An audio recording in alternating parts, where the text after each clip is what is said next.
Okay, we're going to introduce you to transformations in this unit, Chapter 9.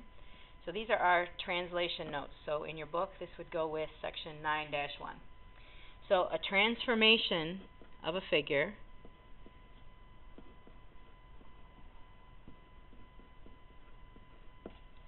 is a change in the position,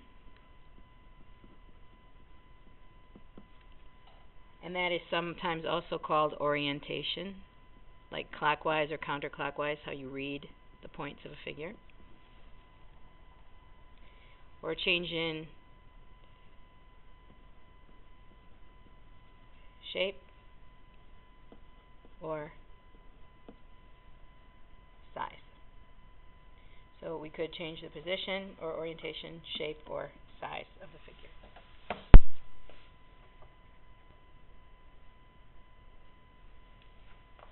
Three types of transformations that we're going to be using are called flips, turns, or slides. Those are the non-mathematical names for them. The mathematical names that we're going to be using is a flip, is also called a reflection, a rotation, and a slide, which we're going to talk about today, is a translation.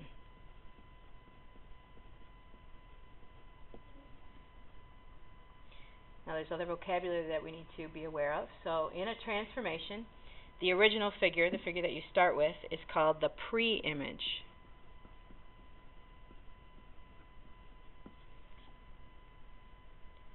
And the figure that results from a transformation is called the image. So think of it as you see your reflection image in a mirror. So you would be the pre-image, your reflection would be the image. Another new vocabulary word is isometry. And isometry, and that's also sometimes called a rigid motion.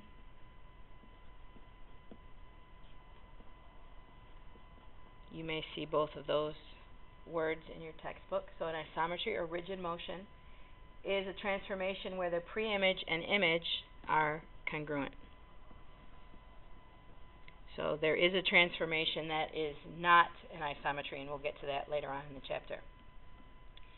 So if we look at these two examples,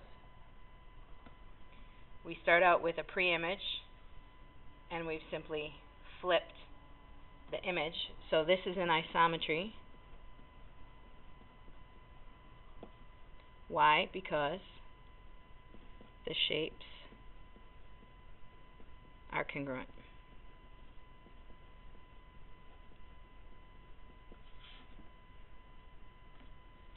If we look at the words geometry and then geometry here, since there's a change in size, these figures are no longer congruent, so this is not an isometry.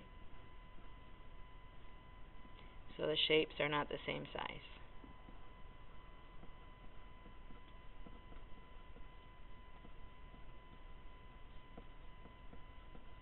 So they're similar, but they're not congruent.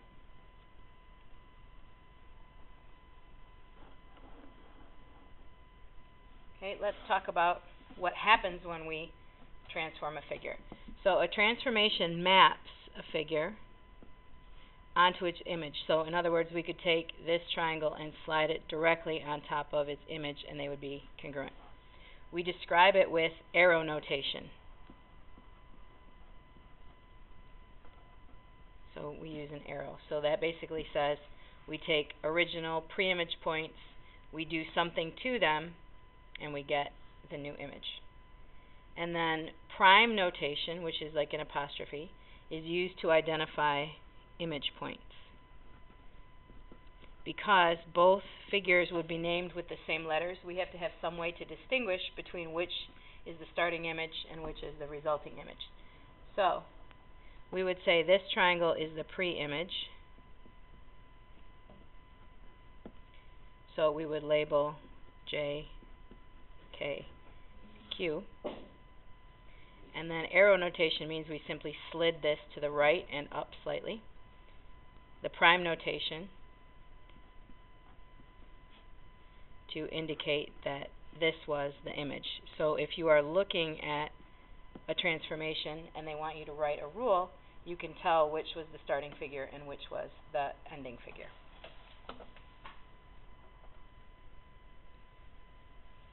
So now in your book, we'd like you to look at the examples and go to the got it questions. And question number 1 has part A and B. Question number 2 has part A and B. So take a moment to finish those problems and we'll be back with the answers.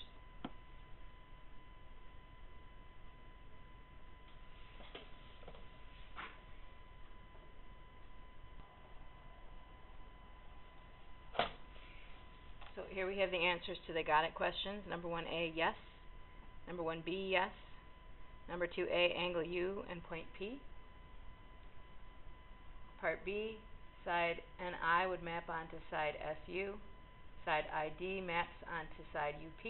Side ND maps onto side SP. So triangle NID maps itself onto triangle SUP.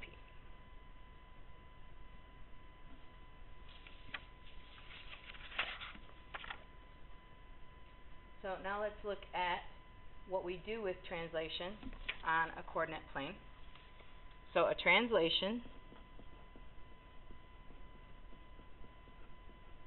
is a transformation that maps all points of a figure the same distance in the same direction, so we're not turning anything. So since that preserves congruence, this is an isometry.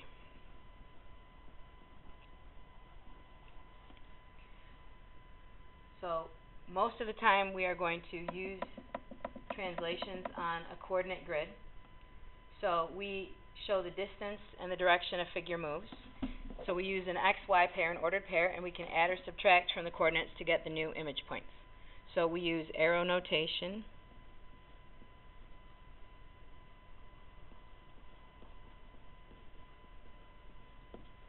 to write the rule. So for example, T means we're going to translate point A, B, so whatever point you want to start with, and it's going to map onto our new XY. So for example, we have point XY, we're going to map it to X minus 2, Y minus 5. So what that means is we're going to go to the left since we're subtracting from the X coordinate.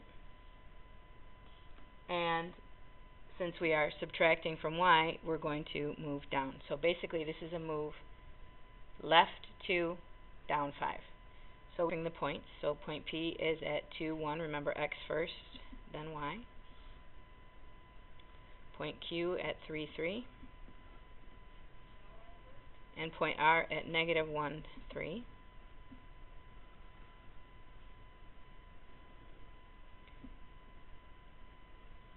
So we have a triangle. And then we are going to follow the steps. So one way to do this so you don't get confused when you first start out is list the coordinates, list the original points. So P was at 2, 1. So now it's going to go to 2 minus 2 and 1 minus 5. So that means it will be, point P prime will be at 0, negative 4. So we've gone over 2 and down 5. So there's our new point P. Point Q started at 3, 3. So we're going to do 3 minus 2 and 3 minus 5. So that will put our new point Q at 1, negative 2. So again, we've gone to the left 2 and down 5. And then point R, negative 1, 3. So we're going to do negative 1 minus 2 and 3 minus 5. So the new point R, negative 1 minus 2, will put us at negative 3. negative 2. So over 2, down 5. And if you notice, side QR is perfectly horizontal, so if you were to graph this and not get that to happen, you would know somewhere you messed up. So this triangle, RQP, should look exactly like R prime, Q prime, P prime. So we've translated this triangle to the left 2 and down 5. So that is one example of a translation. So now you try, in your book, got it number 3, you draw the original figure and then do the translation rule and draw the resulting image.